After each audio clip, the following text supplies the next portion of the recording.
Pienso que es como un arte, es un arte el acompañar, como tantas otras cosas que son un arte, ¿no? Porque no hay normas, no hay recetas, no hay... Y simplemente, pues como con todo lo artístico, ¿no? Que tú te sitúas y te centras y te pones en ti y te conectas.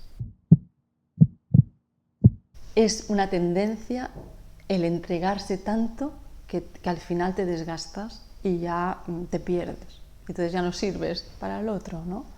Esto es muy, muy habitual. Y el cuidado del cuidador es algo que el cuidador tiene que ser consciente, porque normalmente no se es consciente de que te estás desgastando. Lo ven los de fuera. Te estás adelgazando, estás teniendo pues, cada vez resfriados más frecuentes, o comes fatal, o contestas mal, o lo que sea, ¿no? Entonces, esas señales, hacerles caso a los que te quieren, que te van diciendo cuidado, cuidado, cuidado, porque realmente es así, o sea, te desgastas. Y yo he visto gente que se ha desgastado tanto, tanto, que al final ya no hacen un acompañamiento, porque es que como que tienen, yo no diría que, porque se sienten culpables de desear incluso que se acabe esa situación, ¿no?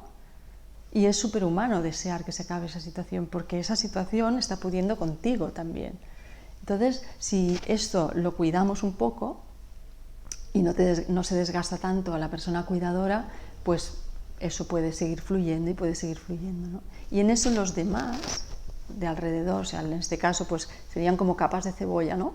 Los que están por fuera de esa capa de cebolla, que están un poco más externos a la situación, pueden ayudar también, ¿no? Claro, aquí en la sociedad en la que vivimos no hay tanta comunidad. Y entonces estamos más aisladitos y cada uno tiene su casa, es un núcleo pequeño. Pero en las comunidades tribales esto ni se plantea. O sea, todo el mundo se hace cargo de todo el mundo y el cuidador está muy arropado, muy cuidado. Y a veces pues el cuidador descansa y los otros cuidan, ¿no? Aquí es más difícil en nuestra sociedad occidental. Pero sería un poco fomentar esto, ¿no? Y que este cuidador pueda seguir ejerciendo todo aquello que le nutre, que le divierte, porque no es incompatible, no hay conflicto entre divertirse o disfrutar de lo que te gusta y estar acompañando a tu familiar o tu ser querido que se está muriendo. No es incompatible, igual que el sentido del humor no es incompatible con esto. Yo he vivido algunas situaciones de final de vida con las personas desternillándose de risa, porque la persona que está muriendo, el muriente, era una persona con mucho sentido del humor y la soltaba de tal manera que es que hacía reír a todos los familiares, ¿no? Y aquello pues era muy sano. Mientras sea un sentido del humor, pues de acuerdo con la situación, pero no hay contradicción, yo pienso, entre estar acompañando, estar en una situación de gravedad, evidentemente seria, de sufrimiento, y de vez en cuando cambiar de registro y poder disfrutar y poderte nutrir de lo que te gusta, sin sentirte culpable. Y ahí puedes también ayudar mucho a la persona a que no se sienta culpable si hace esto, ¿no? Porque es una inversión para después ayudar mejor.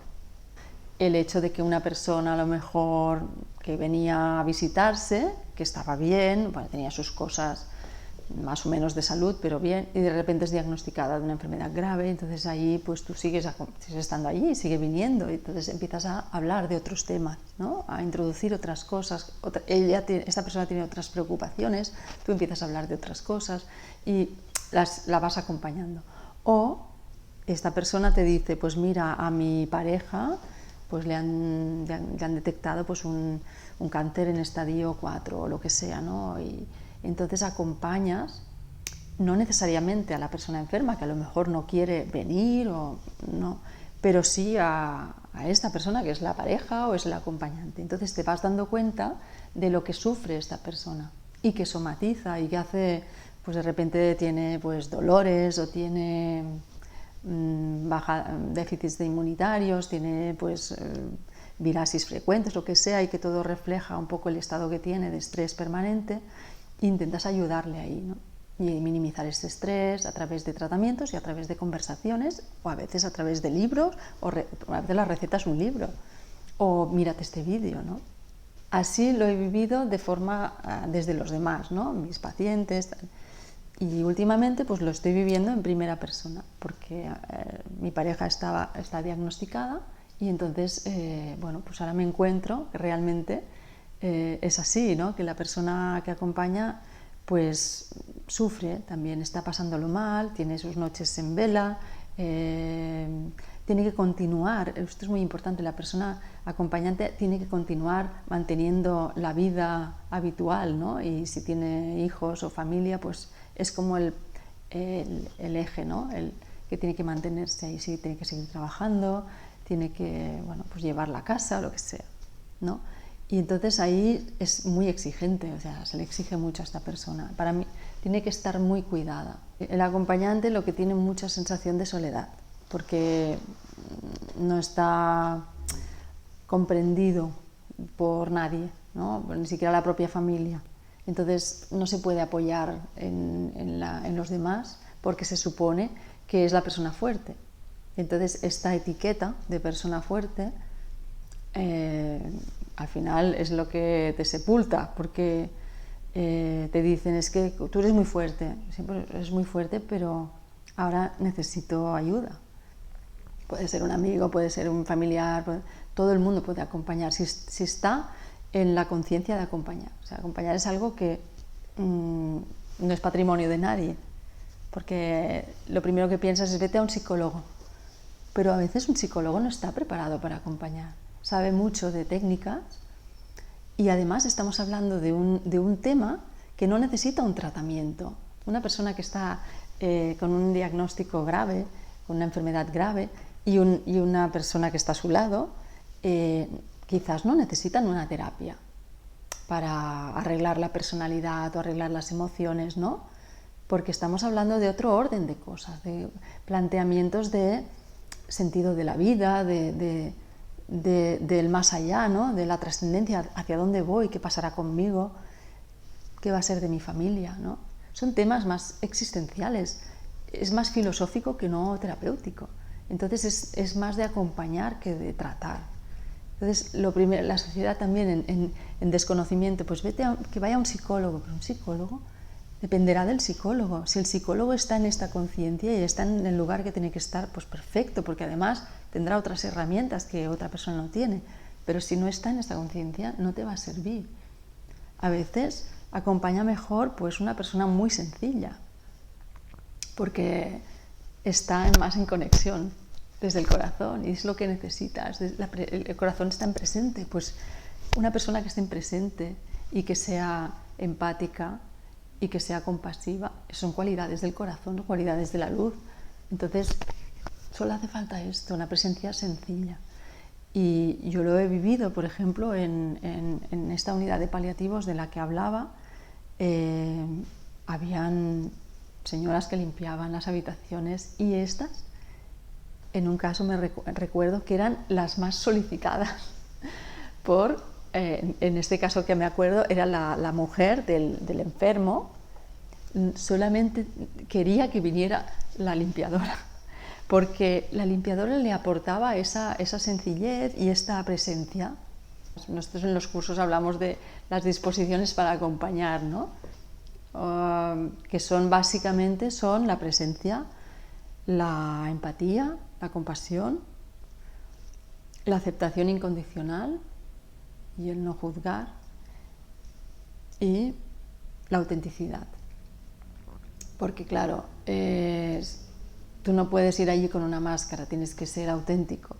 Para ser auténtico tienes que conocerte, quién eres. Y si te conoces y conectas con quién eres, realmente la compasión casi es inevitable porque conectas con el otro, ¿no? Y conectas a través de la empatía, conectas con el sufrimiento del otro, ¿no? Entonces, simplemente nuestro único esfuerzo tendría que ser el desarrollar todo esto, ¿no? Y el estar permanentemente conectados con la fuente que nos nutre, porque esta fuente tiene todas estas cualidades, en realidad es la fuente de todas ellas, y nosotros pues simplemente pues las cogemos de ella, ¿no? estar permanentemente conectado. Nuestro único miedo tendría que ser el desconectarnos de eso. Si nos desconectamos ya no estamos en presente, no desarrollamos la compasión. Y entonces si estás conectado, esto fluye a través de ti. Entonces parece un tópico porque se dice mucho esto, pero es que es así, realmente lo sientes así, que estás conectado, ¿no? Y fluyes con el acompañamiento. Y como decía un profesor mío, da igual lo que hayas aprendido, olvídate de todo lo que has aprendido, porque eso no te va a servir. O sí te va a servir, pero lo tienes ahí como en el iCloud, ¿no? Lo tienes en una nube, y si tú te pones en el lugar donde tienes que estar y en presente, bajarás lo que necesites de esa nube y te baja. Y tú no sabes por qué en ese momento has dicho lo que has dicho, o le has dado un abrazo, o te has quedado callado o callada, y eso ha sido sanador. No sabes por qué. No tiene sentido sentirse culpable por el hecho de querer vivir otras situaciones que te dejen respirar, que sea sacar la cabeza fuera del agua un rato, ¿no? O por estar tú bien y la otra persona no. O sea, comprender que cada uno tenemos nuestro karma, ¿no? Nuestro ciclo vital, pues si cada uno somos entes que estamos haciendo nuestro camino, ¿no?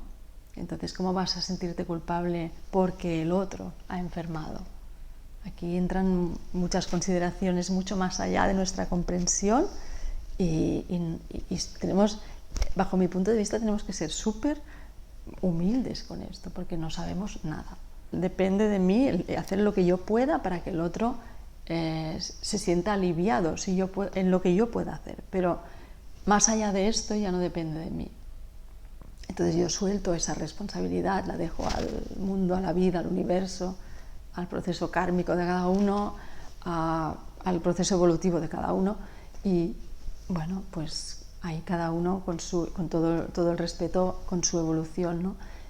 Incluso pues con los hijos, ¿no? Que con los hijos a veces también uno los vive como algo propio, ¿no? Y no son para nada nuestros, sino que son personas que han venido, ¿no? A través nuestro. Pues con el hecho de cuando uno tiene que partir, igual yo no creo que la culpabilidad aquí tenga sentido. Pero otra vez, hacerlo entender a nivel común es difícil. Es difícil porque hay mucho agarre, mucho apego a esto, ¿no? A sentirse culpable, a hacerse responsable de que deseas de alguna manera que esta situación se termine. Es totalmente humano que desees que esa situación se termine, ¿no? Es súper importante que cuando alguien tiene necesidad de recordar pueda tener a alguien que le permita hablar de esto. Porque en general los cercanos, una vez se ha pasado, pues no sé, un tiempo, un mes, o cierran ya la puerta, se dedican a no pensar en ello, aunque en soledad a lo mejor lo piensen, pero la persona más cercana, la cuidadora, todavía necesita hablar y no encuentra interlocutores. Es muy difícil, porque sacar el tema no quieren las personas, ¿no? Entonces, bueno, nosotros a veces estamos allá y, bueno, pues van viniendo personas que han vivido o hemos estado en el final, y entonces, de alguna forma, como decíamos en el final, la conciencia está a tope y entonces creas unos vínculos muy especiales. Y cuando te llaman al cabo de meses, pues realmente te llaman porque ese vínculo lo han creado, se ha creado ese vínculo y te recuerdan a ti como en un momento muy trascendente. Es verdad que la gente que tiene otros recursos, otras cosas en su vida, es más fácil que después recupere su vida. Gente, por ejemplo, recuerdo una señora ya mayor de 78 que estaba cuidando a su hermana de 80 y no sé cuánto desde hacía pues 15 años, y claro, su vida era su hermana y esta señora ya era mayor, y entonces no tenía otros recursos, y cuando murió la hermana se encontró absolutamente perdida. O sea, ¿qué hago yo aquí? Esto también pasa en matrimonios, que se muere uno y enseguida se muere el otro, ¿no? Es normal, ¿qué hago yo aquí si mi identidad era esta y nada más, ¿no? Claro, en esos casos de personas mayores y que ya no tienen muchos recursos ni han hecho nada durante tantos años fuera de cuidar, aquí es más complicado, porque no le encuentran sentido a nada, ¿no? Pero en gente que tiene una vida profesional, que tiene esta experiencia de que su pareja o alguien muy querido pues está pasando por... Estas personas suelen tener más recursos. Y entonces esos recursos hay que aprovechar para que se mantengan, ¿no? Que no se pierdan. Nosotros por lo menos animamos a que se cuide, llamándolo así, cuidado del cuidador. Ahí puedes poner en este cajón, puedes poner muchas de estas cosas y la gente entonces no lo vive con culpabilidad. Cada caso es un mundo y tú no puedes generalizar. Y entonces yo he visto gente que ha cuidado a su familiar de Alzheimer con mucha alegría y con mucho ánimo. Y entonces dices, si se puede hacer así, bueno, esto no tiene por qué ser una sentencia, ¿no? Hace poco vino una señora de, pues casi tendría, esta señora casi 90, ¿no? 80 y largos, y venía por su propio pie. O sea, esto es el tema de envejecer también, porque es un tema que motiva mucho y tengo ganas de hacer entrevistas de gente que ha llegado así a su vejez, porque algo tienen que tener en común a nivel anímico, no sé. Y esta señora venía por su propio pie, sin ayudas ni bastones y con una agilidad importante. Era delgadita. Y entonces me cuenta, bueno, se sienta y me dice, no, tranquila, haz lo que tienes que hacer y tal, perfecto. Y me cuenta que está cuidando a su marido que tiene Alzheimer desde hace 20 años. Y lo cuida ella, no tiene a nadie que le ayude, lo cuida ella todavía ahora. Y lo ayuda a ducharse y lo ayuda a tal, lo cuida ella. Y lo único que me dice es, sí, pero yo ya le he dicho, Francisco, si te mueres tú antes, que espero que sí, no te pienses que voy a estar aquí llorando, ¿eh? Yo lo que me quede voy a aprovechar aquí para hacer lo que no he podido hacer. Entonces después ya vendré, pero tú espérame que déjame un tiempito por aquí, ¿no? Entonces dices, bueno, si esta señora tiene este ánimo y lleva 20 años así, pues algo hay, o sea, se puede hacer así. Y yo pienso que esto, la gente que está recién diagnosticada, que se ve todo este mundo por delante, que se hunde, pues a lo mejor tener contacto o ver personas que lo han vivido de otra manera, pues también puede ayudar, ¿no? Porque no todo es lo que dice el Google, ni mucho menos. Y cada caso es diferente.